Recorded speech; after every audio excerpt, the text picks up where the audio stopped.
Magandang araw! Ako nga pala si Jessica Manlapas at sa video na ito ay pag-uusapan natin kung paano magsimula ng maliit na negosyo bilang isang estudyante.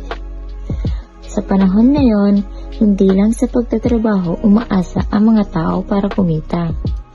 Kahit estudyante pa lang, posible lang magnegosyo basta may tamang kaalaman, sipag at diskarte.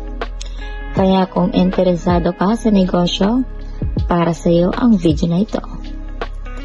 So ano nga ba ang negosyo? Ang negosyo ay isang gawain kung saan nag-aalok tayo ng produkto o serbisyo kapalit ng kita. Halimbawa, pagbebenta ng pagkain, online selling, pag-aalok ng serbisyo tulad ng tutoring o graphic design. Hindi kailangan malaki agad ang puhunan. Ang mahalaga ay may pangangailangan ang mga tao sa iyong binibigay. Next, bakit maganda magnegosyo ang estudyante? Maraming benepisyo ang negosyo para sa mga estudyante. Una, may extra income ka para sa baon, projects o savings. Pangalawa, nahahasa ang iyong skills tulad ng communication, time management at decision making. At pangatlo, maaga kang natututo tungkol sa tunay na mundo ng negosyo na magagamit mo sa hinaharap. Halimbawa ng negosyong pwede sa estudyante. Narito ang ilang negosyong swak sa estudyante. Una, online selling. Maaari kang magbenta ng damit, accessories o school supplies gamit ang Facebook, TikTok o Shopee. Next, food business. Halimbawa dyan ang graham balls, baked sushi, milk tea o lutong bahay na ulam. Next, service-based business.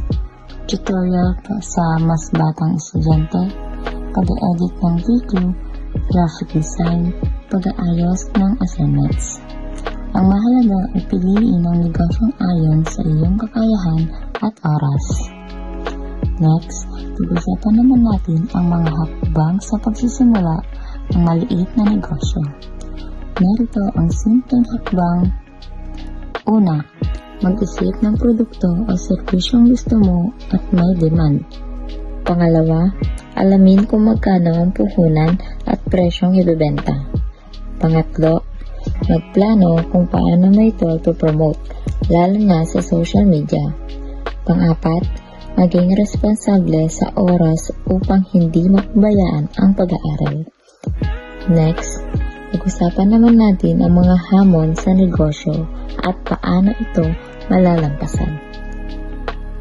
Hindi mawawala ang mga hamon tulad ng kakulangan sa puhunan, pagod at stress, kaunting benta sa simula, ngunit mahalaga ang tiyaga, disiplina at positibong mindset.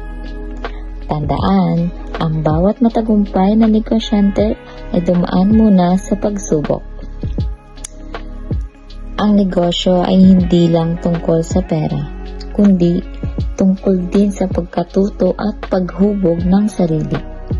Kahit estudyante pa lang, kaya mong magsimula basta may determinasyon at tamang diskarte.